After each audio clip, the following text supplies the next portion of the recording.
Hi there, I'm Joshua Hanlon, and today I'm in the capital of Morocco, Rabat, at the ancient Roman city of Sala.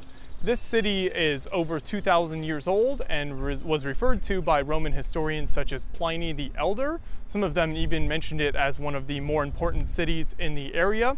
It was important for two different reasons. Number one, its economic importance because it was on the coast and therefore shipping via ships could go out to different parts of the Roman Empire. It was also very strategic in terms of its connection to other parts of the Roman Empire on land and the different provinces in what is now modern day Morocco.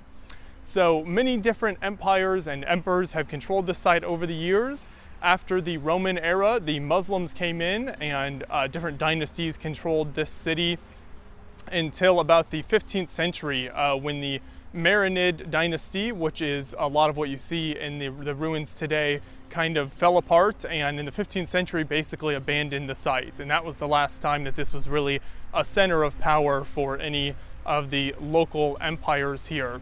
And then today it's been excavated a number of different times throughout the 20th century, going all the way back to the 1930s.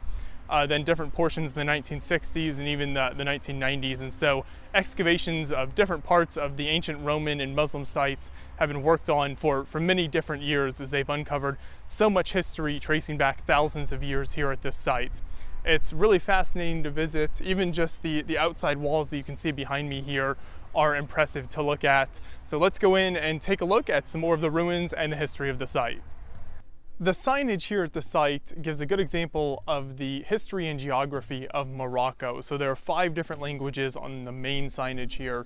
The first one up here is Amazigh, which is the language of the local native Moroccan population.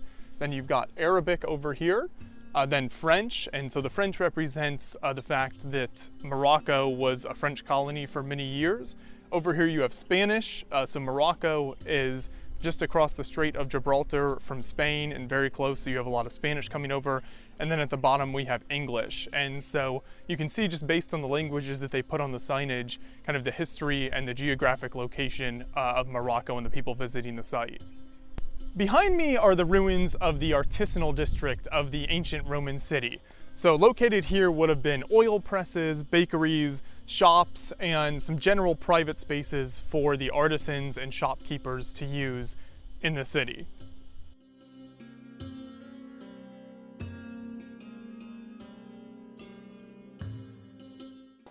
When the Romans built their ancient city here, it was built into the side of a hill, and because of that, many of the houses and buildings built in the city were actually terraced. And you can see how dramatically the slope kind of drops off here. The walls are built up to hold in the dirt, and many of the cities were actually multiple stories, two stories high because of that, because they had the bottom story built into the hill and then the second story on top. And so that's just one architectural feature that you find at this site. Now we're standing on the site of the Roman Forum, or public space, that was built during the reign of Emperor Trajan.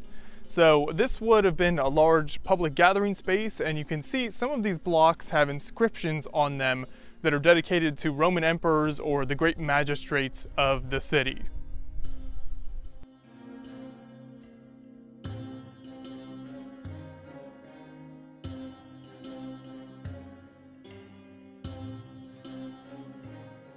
This section of the ancient Roman ruins provides examples of some of the rooms that were built into the hill here. You can see the dividing walls and then the bricks that held up the dirt in the back. You've also got a base of some statues here. And then if we keep on walking, you can see another example of one of the inscriptions here that would have been present in the ancient Roman city.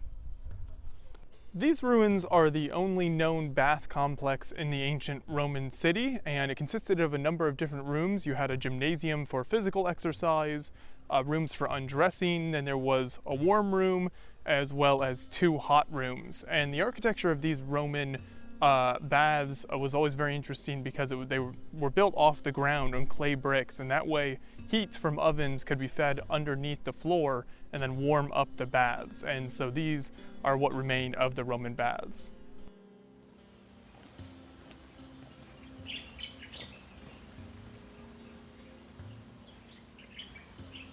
In addition to the archaeological remains, your ticket also gets you into a beautiful gardens here at the site.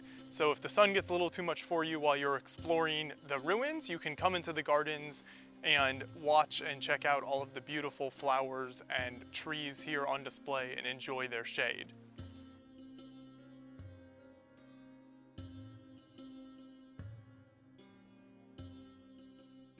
If you'd like to visit this archaeological site, it's located in the city of Rabat, and it's very easy to get to via car. That's how we did it. We drove here, and there's parking located right outside the main gate, and so it's pretty simple to just drive on up and park and then come on into the site. There are toilets located on site as well, so that's always helpful. It cost about 70 dirham to get in, which is about $7 American when we're recording this video. And I think that's definitely worth it to be able to see all of this Roman and Muslim history in one location here. That's money well spent right there. So if you're visiting Morocco, definitely visit Rabat and check out this archaeological site. Thanks for watching.